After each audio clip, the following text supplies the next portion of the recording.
រឿងឆុងនេះគឺឆុង6គឺជាឆុងមួយដែលមានប្រសិទ្ធភាពឆុងនេះគឺយកទៅប្រើប្រាស់ជាការកើតប៉ុន្តែមិនមែនឲ្យតែគ្រប់ឆុងយើងត្រូវតែភ័យទេព្រោះពេលខ្លះឆុងនេះគឺមានករណីខ្លះគឺលើកលែងអត់កើតឡើងទេឧទាហរណ៍ថាបើសិនធាតុឆុងហ្នឹងគឺជាប់ធាតុសូន្យបានន័យថាព្រឹត្តិការណ៍ហ្នឹងអត់កើតឡើងទេនៅក្នុងខ្សែជីវិត10ឆ្នាំរបស់យើងមានសត្វមួយដែលចាប់អាសត្វដែលឆុងហ្នឹង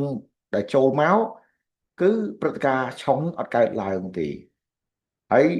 ឆុងនេះបើសិនជាខ្សែជីវិតអ្នកខ្លះគាត់ជាខ្សែជីវិតឧត្តមភាពបានន័យថាឆុងនោះគឺអត់ប៉ះទង្គិចគាត់ទេអាហ្នឹងណាយើងត្រូវយល់ពីករណីហ្នឹងមួយទៀតគឺបាបកម្មត្រីធាតុបាបកម្មត្រីធាតុគឺវាមានខាលម្សាញ់វកឆុងបែបនេះគឺឆុងមានប្រសិទ្ធភាពប៉ុន្តែវាទាល់តែមានទាំង3ធាតុហ្នឹងគឺក្នុងពេលព្រមគ្នាបាទក្នុងពេលព្រមគ្នាអាចមាននៅក្នុងតារាងមេឬក៏អាចមាននៅក្នុងខ្សែជីវិត10ឆ្នាំខ្សែជីវិតប្រចាំឆ្នាំបូកផ្សំជាមួយនឹងខ្សែជីវិតមេបូកទៅសរុបទៅវាមាន3ធាតុហ្នឹងអាហ្នឹងគឺវាព្រឹត្តិការណ៍ហ្នឹងគឺកើតឡើងហើយព្រឹត្តិការណ៍ហ្នឹងកើតឡើងណាអាហ្នឹងគឺមានប្រសិទ្ធភាពឆុងផ្សេងទៀតដែលបងប្អូនយល់ឃើញជាទូទៅឆុងនេះគឺអត់មានប្រសិទ្ធភាពទេឆុងនេះគឺគេបង្កើតឡើងជាទ្រឹស្ដីដើម្បីគេលក់របស់ឲ្យបានច្រើនទេឆុងមួយប្រភេទនេះក៏ដូចគ្នាដែរគឺគេបង្កើតមកដើម្បីលក់របស់ឲ្យបានច្រើនទេអត់មានប្រសិទ្ធភាពអីទេហើយឆុងប្រមាណប្រភេទដែលបងប្អូនឃើញនេះមាន3ប្រភេទទៀតដែលបងប្អូនឃើញនេះគឺអានេះគឺអត់មានប្រសិទ្ធភាពដូចគ្នាអត់មានប្រសិទ្ធភាពដូចគ្នា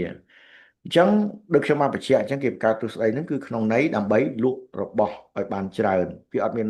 ប្រសិទ្ធភាពអីទេតោះតែយើងធ្វើការតេស្តតាមយន្តការស្រាវជ្រាវសម័យទំនើបយើងប្រមូលទិន្នន័យច្រើនពាក់ព័ន្ធយើងយកមកតេស្តមើលបានដឹងថានេះគឺអត់វាអត់ដំណើរការ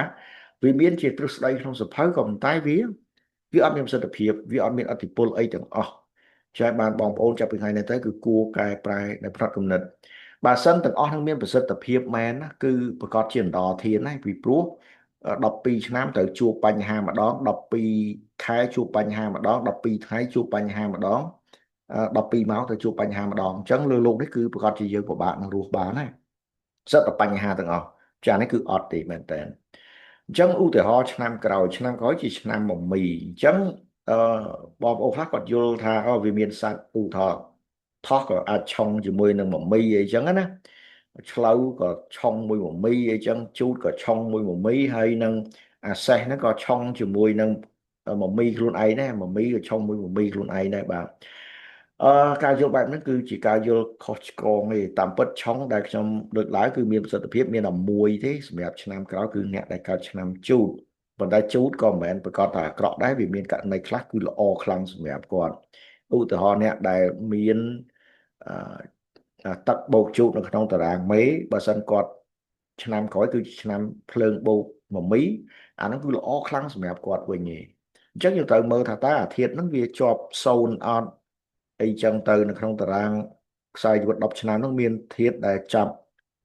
អាសត្វហ្នឹងកុំឲ្យឆុងអត់ដូចមួយម៉ែអីចឹងណា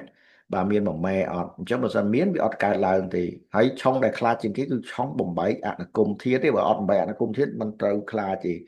បងប្អូនសាកសម័យមើលបើសិនវាព្រឹត្តិការណ៍ទាំងអស់នោះវាកើតឡើងទាំង4សត្វមែនណា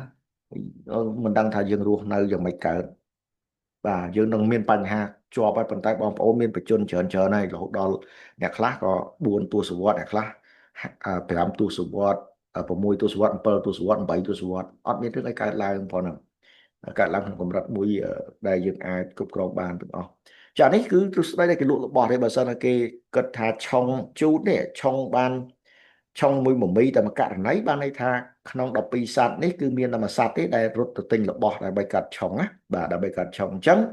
មានតែ8%ក្នុង100នាក់មាន8នាក់ឯងរត់ទៅទិញអាហ្នឹងក៏ប៉ុន្តែចិនសែអន្តរជាតិមួយចំនួនគាត់ឆ្លៀសវៃដែរគាត់បង្កើតទ្រឹស្ដីហ្នឹងឲ្យបានច្រើនទៅដើម្បីចេះយ៉ាងហោចណាស់ក៏មាន4នាក់ដែរលើ12នាក់រត់ទៅទិញរបស់ហ្នឹងបើយើងគិតជា probability លទ្ធភាពអ្នកដែលទៅទិញរបស់ដោយសារឆុងគឺមាន0.33 333អញ្ចឹងបានន័យថា33%ក្នុង100អ្នកមាន33អ្នករត់ទៅទិញរបស់ហ្នឹងអញ្ចឹងมันលក់បានច្រើន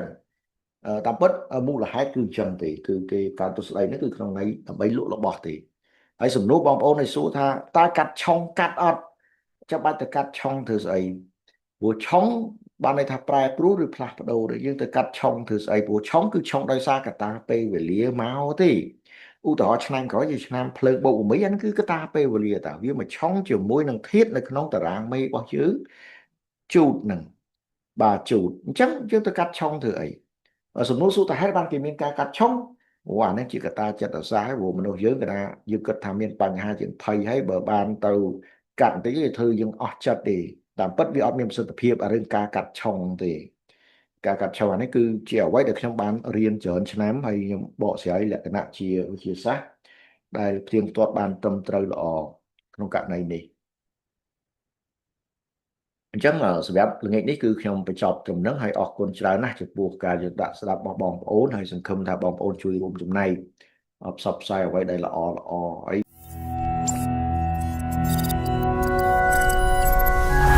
ឈីហុងស៊ុយនិងតារាសាលើទៅកាន់អនាគតដ៏ភ្លឺស្វាង